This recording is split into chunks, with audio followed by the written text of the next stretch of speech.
Intermediate 9. The role of critical thinking in the information age.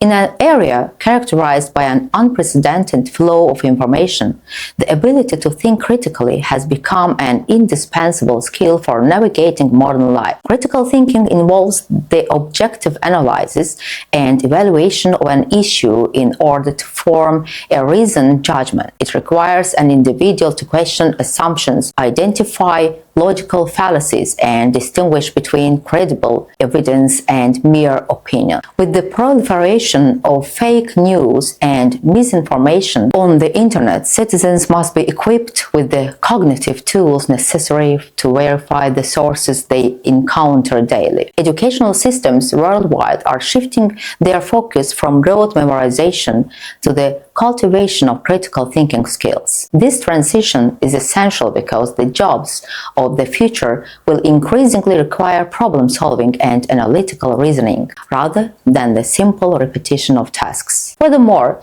a society that values critical thinking is more resilient against manipulation and propaganda. By encouraging students to ask why and how, rather than just what, we empower them to become active participants in a democratic society. Ultimately, critical thinking is not just an academic exercise. It's a fundamental requirement for personal intellectual freedom and the health of our global community.